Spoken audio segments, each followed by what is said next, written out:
What's going on, everybody? Welcome in the Vikings Now by Chat Sports. My name is Patrick Siepman, and coming up on today's show, I dove back into the film last night. I was watching all 22, and I think the Vikings had a lot of problems exposed last night versus the Atlanta Falcons, and I do want to get you guys all of the PFF grades from that Week 2 matchup on Sunday Night Football. But before we dive into it, if you guys could help us reach our next milestone on the channel. We're actually closing in here on 60,500 subs. We just need 110 more subscribers. Obviously, with this J.J. McCarthy injury news, should be getting updates all throughout the week, even the weeks after. So if you guys want to stay on top of everything around your favorite football team, I'll be your go-to guy. Hit that subscribe button today. Just need 110 more of you guys to hit that sub button. All right, we got to talk about the offensive line. The offensive line was pitiful yesterday. It was an embarrassing performance for all five guys. You know, the offensive line is a unit. Like, they're connected at the hip. Like, you can obviously highlight one or two guys that played bad, but across the board, they were terrible. And the PFF grades show that. Justin School, filling in for Christian Darrisaw. He was terrible Week 1 versus the Bears. He was bad again last night. 49.7 overall grade. Donovan Jackson, fantastic against the Bears. Huge regression last night for him. 44.4 overall PFF grade. Ryan Kelly, solid, but he left the lineup midway through that game, and then Will Fries gave him a 5-year, $88 million deal. He looked bad, 49.8 overall PFF grade. Brian O'Neill, solid. Had a penalty, though, but at least Brian O'Neill was like the only positive on this offensive line. And the guys that filled in, Walter Rouse filled in for Justin School. Excuse me. Even when he filled in, he wasn't good. 53.3 overall grade. Michael Juergens filled in for Ryan Kelly. He was bad as well, 57.0. So even the backups didn't play well. Nobody on the offensive line played well besides maybe Brian O'Neill, but even then, you know, he had a down game for his standard, and just nobody was able to get any push up front. And I can't wait for this guy to come back, Christian Darrisaw.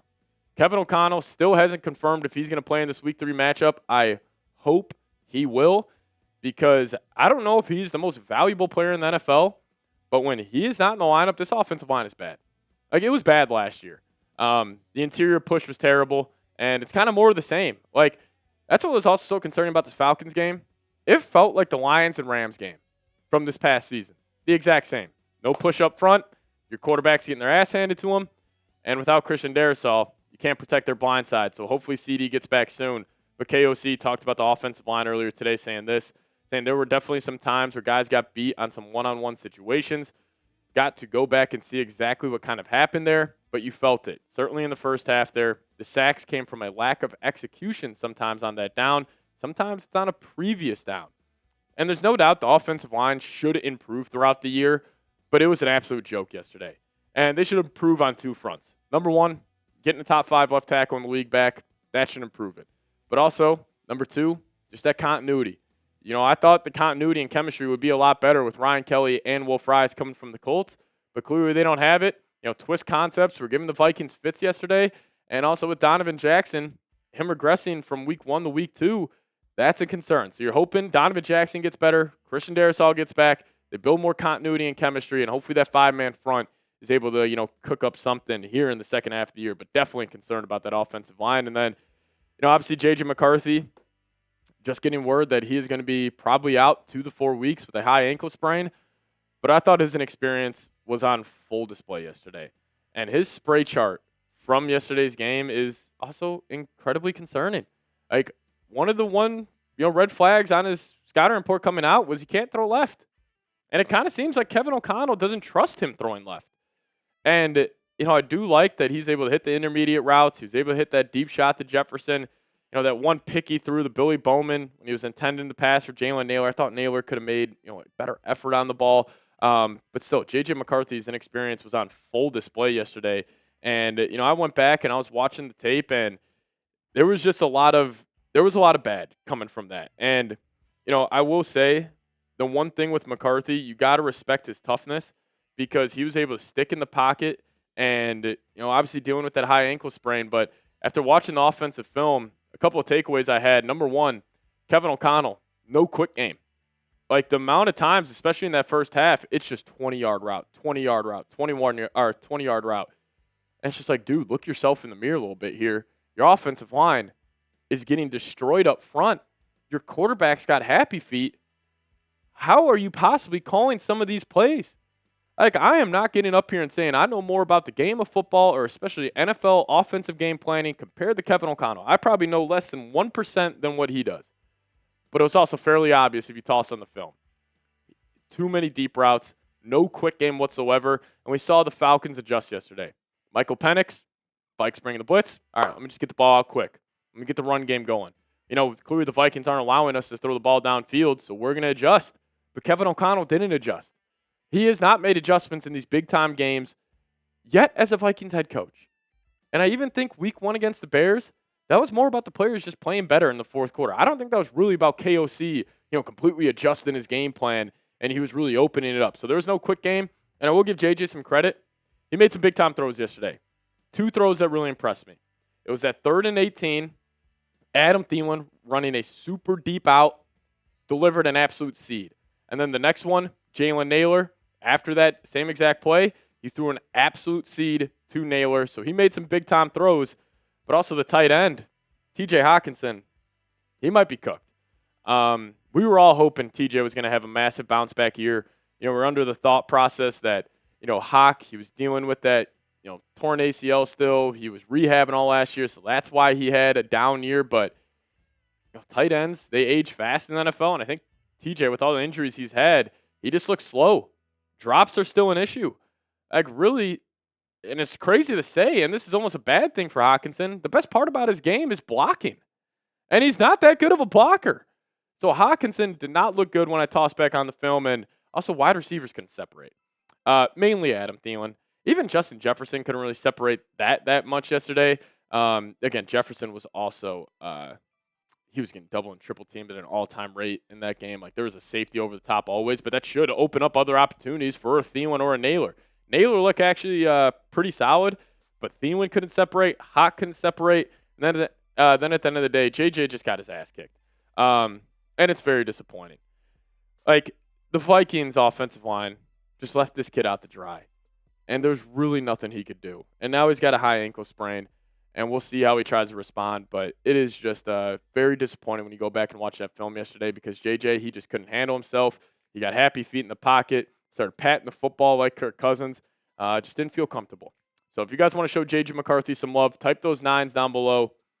It's going to be a long road for him to get where we want him to go. And this ankle injury just sets him behind the 8 ball. So we'll see how he responds. But if you guys want to show JJ McCarthy some love, if you're not giving up just yet, think about this. High ankle sprain, 3rd string left tackle, 2nd string center, 2nd career start, 22 years old. I'm not selling my JJ McCarthy stock. Honestly, I'm buying it right now because we're at the dip. It should be only up from here.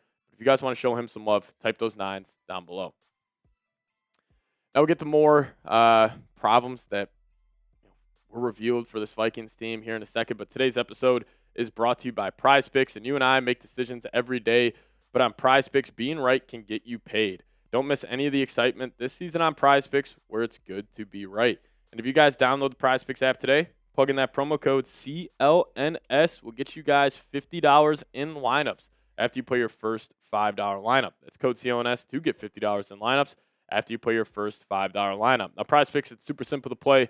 All you got to do is pick more or less on 2 to 6 player stat projections. And if you get your picks right, you could cash in. PrizePicks is also the best way to get action on sports in more than 40-plus states, including California, Texas, and Georgia. PrizePicks puts their users first, so all withdrawals are fast, safe, and secure.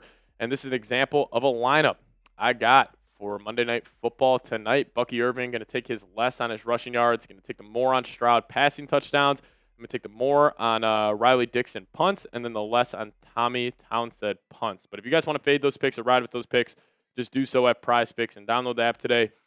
Plug in that promo code CLNS, get $50 in lineups after you play your first $5 lineup. That's code CLNS to get $50 in lineups after you play your first $5 lineup. But shout out to PrizePicks for sponsoring today's show. PrizePicks, it's good to be right. All right, something else that was incredibly concerning is Justin Jefferson's usage. The man is too good to only have 13 targets through 2 weeks. And his season stats through 2 games, look like his per game averages. 7 receptions, 125 yards, a touchdown, only 13 targets. It's just not good enough. Like, he's too good of a football player. Like, we saw Bijan Robinson yesterday. The Falcons, best player on their team. We saw how they got him going, and the Vikings couldn't get number 18 going. And it kind of gets back to, KOC not having a quick passing game. Like, use Jefferson, quick slants, quick outs. He's a nasty route runner. I understand his bread and butter is over the middle of the field, those deep, long crossing routes and those deep corners and all that, but sometimes you got to switch it up. When the defense is taking him away, how about you don't allow the double teams to come to him? How about you get him going in the quick passing game? So his usage was a concern. And also, the offense misses Jordan Addison.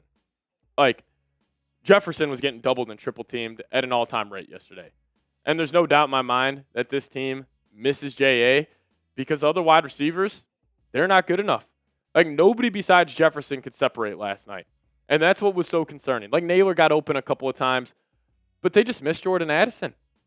Like, Addison, one of these, and I don't know if it's just a combination of the offensive line and maybe the Vikings could have done a better job managing this time without Addison, but nobody could separate besides 18. So I cannot wait to have number 3 back. And lastly, kind of sum up everything we've been talking about, Kevin O'Connell can't adjust. And at least last night he didn't. And it still feels like when his offensive line is having a bad game and he kind of gets off his script, he can't really adjust and go to something else. Like, it kind of feels like KOC, he's like a pitcher in baseball who's got 2 fantastic pitches. He's got that 100-mile-an-hour fastball. He's got a nasty slider, but that's it. If you can clamp down on the fastball, you can clamp down on the slider. There's really not much left to be desired in that offense. And where is it, Kevin O'Connell? You talked about the short passing game. You talked about having a dominant run game. We haven't seen it just yet. And what's so concerning with the run game, too, is Jordan Mason's looked amazing. And you're not feeding more into that? Jordan Mason's your second best player on offense. It's not Naylor. It's not Hockenson. It's not Thielen.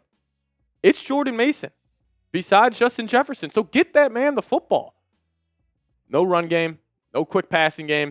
It's kind of the same old story that we've been talking about with the Minnesota Vikings. But I'll ask you guys this. What is your biggest concern with this Vikings team? 2 weeks in, we're 1-1, not looking good. You guys let me know. What is your biggest concern with this team? And I do want to close it out here, giving you guys the highest PFF grades from last night's game.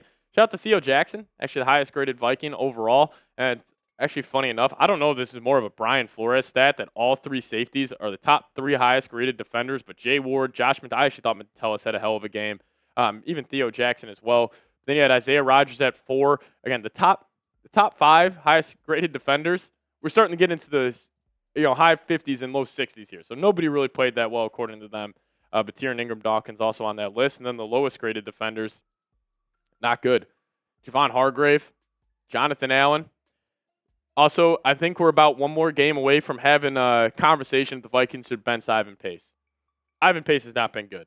He's a one-trick pony. He is the typical see ball, get ball, that's it. He cannot cover. He cannot man up on anybody. And if other teams see him manned up, they're just attacking it. So Ivan Pace hasn't been good. Gennard had a low grade. I don't really understand that. And same with Dwight McGlothern as well. But offensively, Brian O'Neill, highest graded offensive player. Jordan Mason up there. TJ Hockenson, somehow up there. I don't know how that is possible. I guess just the run blocking department got his PFF grade up to 70.6. But Adam Thielen up there as well. And a tough day for Donovan Jackson, 44.4 overall grade. McCarthy obviously didn't play well, 49.4. Justin School was terrible, 49.3. Will Fry's bad as well, 49.8. And Walter Rouse filling in for School didn't look good as well, 53.3. So overall, it's been a tough 24 hours for the Minnesota Vikings. But if you guys made it to the end of today's show, we appreciate you. Just hit me with a skull down below in the comment section. And we'll catch you guys next time. As always, Skol Vikes.